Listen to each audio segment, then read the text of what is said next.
Hello, YouTube. This is Alzoru, and I'm going to be reading of a short story, a short horror story that I wrote a while ago now, I realize.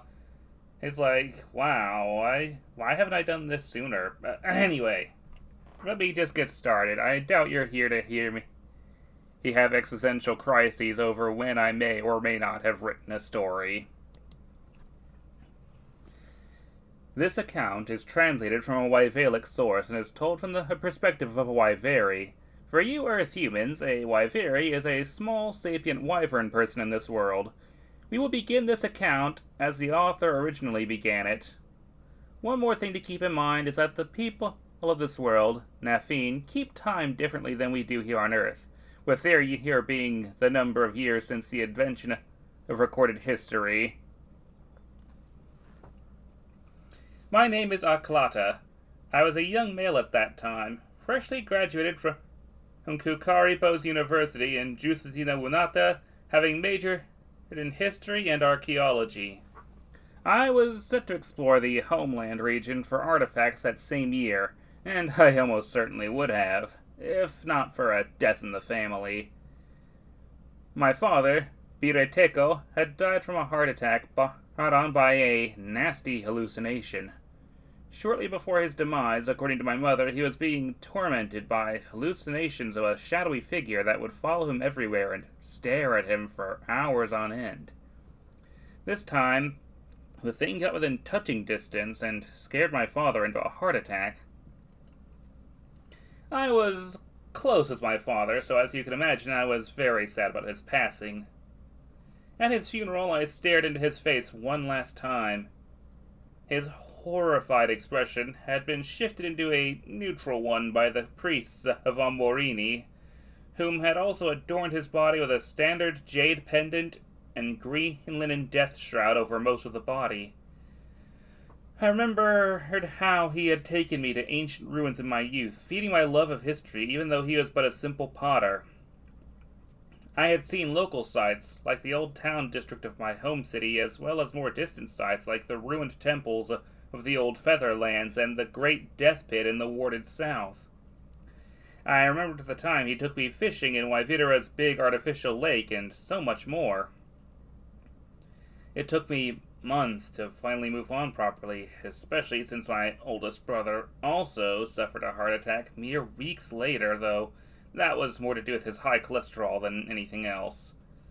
He survived, and finally took the hint to start living healthier. I'm happy to say, as of my writing this account, my eldest brother still lives and is a much healthier and happier Wyveri than he was 10 years ago. With everything now settled, I moved into the Homelands region.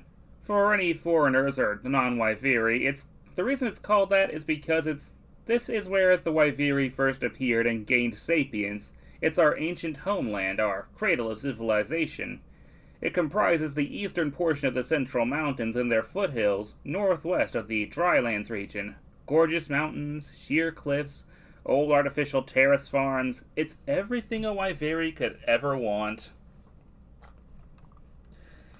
I moved into Ranani, a fairly large cliff city, in the year 4674. I moved into a 200-year-old manor with a worn, rotted wood path leading up to it. The manor was beautiful, but I had to glide and climb up to the entrance, which isn't a problem for the average Wyveri, of course. It was an inconvenience, not a deal-breaker. The next annoyance was that the old wooden front door came right off the hinge when I opened it, and tumbled down the cliffs. I would now need to buy a replacement door, and probably also have to pay for the path to the manor to be repaired, knowing my luck. And I did not have that kind of money yet. But thankfully I was at least in my new house, and considering the low price I paid, I guess I got what I paid for in hindsight. Yet, at the same time, it was so much more than I bargained for. As I explored the manor, I turned on all the oil lanterns as I went. There were also some magic lights that lit up as I walked by them and flickered out as I passed them. I had been told that the previous owner was a wizard, possibly even Shamaraga himself. However, I doubted, and still do doubt. that this house belonged to an ex-archmage and mind of the Triumvirate. If this house had belonged to Shamaraga, I'd have fallen into at least 4 magical pranks on the first day alone, and they'd have been ultimately harmless and actually pretty funny. Besides, I know what happened to the home's previous owner, because I found them. While I was exploring the basement, I smelled a horrible smell that I can scarcely describe. A combination of burnt flesh and rotting meat. The most terrible thing I had ever smelled in my whole life. Naturally, I was repulsed by it, but I had to investigate it nonetheless. I found the charred, decomposing remains of another Wyveri in the center of a ritual room. I reported the dead body as soon as I could, and felt confusion as to why the body was still there. The priesthood of Morini came free of charge, and they removed the body. They also gave me a jade pendant of the Lord of the Dead for safety reasons, saying that the spirit might already be bound to the house. I had not been told about a house fire, nor a body or any deaths. I even asked the seller if anything of note had happened in the house, and they assured me that nothing had. I had been lied to, plain and simple, and I was not happy about it. I had been sold a house that had many problems and might even be haunted. They at least mentioned that the house was a fixer-upper, but never this. Surely they had to have known about this, and yet, here I was, stuck here with no money to move into a new house. I went to the second floor and chose her room to be my bedroom. I slept remarkably well that night. For a whole week I was able to sleep soundly and without incident, during which time I made pocket change by making homemade pottery while looking for jobs. At the end of the week, I found a job posting for an archaeologist, digging up an old temple nearby. I was excited, of course. I was finally getting to do my dream job. It seemed like everything was coming up roses. And then the nightmares began. That night, I was trapped in a fire, and I could feel the heat, the burning. The pain was unbearable. The anguish and panic were palpable. I screamed, but no sound came from my mouth, as often happens in nightmares. I could feel the burn, the aching, every horrible feeling that comes from being burned alive. And as I died in the dream, I saw myself turn into the corpse that I found, and then I woke up, rather ironically, in a cold sweat. I could barely breathe, feeling like I was choking. Everything felt so cold, and yet the cold was oddly comforting right now. I couldn't sleep the rest of the night to save my life. The next morning, I was barely functional.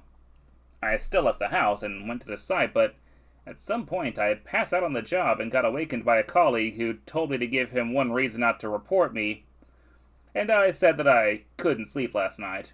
I did lie and say that it was because I was so excited about the job, and thankfully he bought it. I was given an hour break, during which I slept the whole time. I woke up and was able to spend the rest of the day digging, running on essentially pure enthusiasm. I uncovered several artifacts, mostly pottery shards and a few bones, but I also uncovered an old jade tablet engraved with ancient Wyveri runes that I couldn't decipher. This thing had to be at least 4,700 years old, older than recorded history. I was elated and was paid handsomely for the find. I returned to the manor in victory and used some of my earnings to save up for repairs to the path, as well as a new front door. I lit all the lanterns in my house again and took to the study to read the old books kept by the previous owner. I was reading a book on Sheishimina and her vile deeds when a book came flying off the shelf at me. I screamed, of course, but I was also curious what the book was that was thrown. It was a book about the strangest ways people have died in Wyveri throughout history. In the back of the book there was a single strange page, the page that would have been dedicated to notes for the book's owner. The page had a screaming Wyveri face with charcoal in excruciating detail. The book I was reading about Sheishimina began to vibrate and turn pages by itself, turning into a random page talking about hecklers. I jokingly asked aloud if there was a heckler in the house, but hecklers are not this subtle. I put the books back, and had a meal of meat pie and carrots before taking a shower and retiring for the night. I felt like I was being watched all night and decided to wear the jade pendant I had been given. The pendant did nothing to stave off the nightmares. This time I was torn into a vision of being in a dark black void. I could barely move, nor could I breathe. I felt a dull, hot pain over my body and tried to move. I could squirm, but every movement hurts so much, like when you're severely sunburnt. I was somehow able to escape and found that there was dirt above me, and I realized that I was buried alive. I dug my way out from the hole and looked down at myself. I was the burnt corpse that I had found. I woke up in another cold sweat. I decided to try sleeping in another room. That seems to work for now, and I spent the next week sleeping in that room. Eventually, though, the nightmares returned. I was convinced that the previous owner of the house was haunting me, wanting me out of the house they still considered theirs. I would change bedrooms every now and then, and this stopped the nightmares for about a week each. All the while I was making decent money from excavation and potting. Things were okay for a while, and then, after a year of the routine, the nightmares became more frequent, chasing me into a new room quicker and quicker. They also became more intense. I would sometimes awaken in actual physical pain.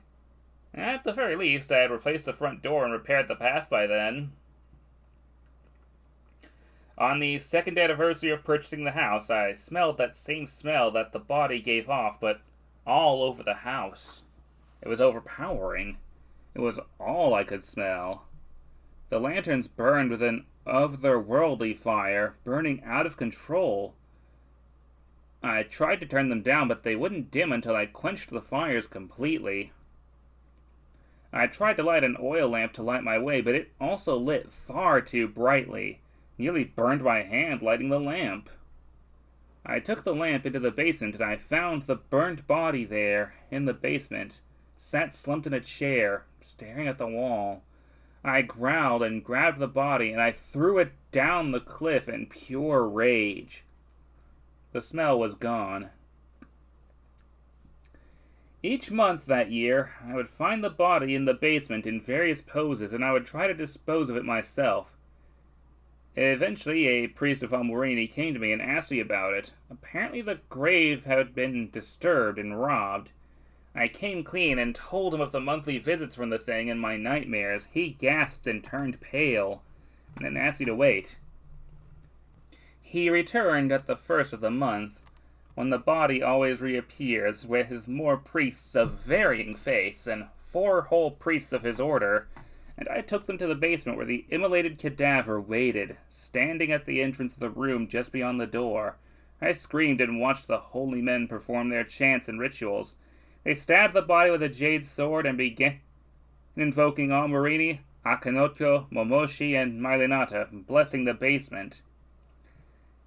As they performed their rituals, the body began to catch fire, and it shuddered, mouth opening into a scream slowly. The thing began twitching and even flailing. After 10 minutes, a creature that looked like it was made of smoke exited the body and shrieked at them, and headed straight for me. They repelled it with a jade hammer, and handed me a jade dagger to join them. They chanted at it and attacked it over and over. I joined in. I was done letting this thing haunt me. I slashed it with the dagger, and I felt it hit the thing and slice it as if it were flesh. I had heard that jade could harm the incorporeal undead, but to see and experience it in action was a whole other story. The corpse was nothing but charred bones now, and I frantically attacked the apparition until, with one final shriek, it vanished, and a sense of calm filled the room. The priests all sanctified the room and the rest of the house, and I could feel that it was finally over. They took away the bones and reburied them, and this time I gave the corpse my pendant of jade and even stabbed it through the ribs with the jade dagger, hoping that if the spirit was still there, that this would bind it to its grave. For the 8 years that I continued to live in the manor, all was peaceful. I eventually got offered a job as a teacher back in my hometown, and I decided to say farewell to this manor. I sold it to a human woman and told her every little detail like I wish I had been told all those years ago. Then took one final look at the house, and in the window of my old bedroom, I saw a male, transparent blue Wyveri wave goodbye, and then catch fire and burn away until nothing was left, as if the spirit itself was giving me its own final goodbye. I have never been back to that manor as of present day, 4687, or even back to Renani for that matter. And if I'm going to be honest, I don't think I ever want to go back to the manor. I still have nightmares about being burned alive, but at least now I don't feel the pain as if it were real. And I've never smelled that charred corpse smell or seen that charred corpse, except in my nightmares. So there you have it, a first-person account of a supernatural occurrence in the world of Nefine. Perhaps more will come in the future. Now, of course, this is not a true story within our own world. This is fiction. But it's up to you guys to decide whether you think it's true in-universe, or if this guy in-universe is full of baloney. Ta-ta, and thank you for listening.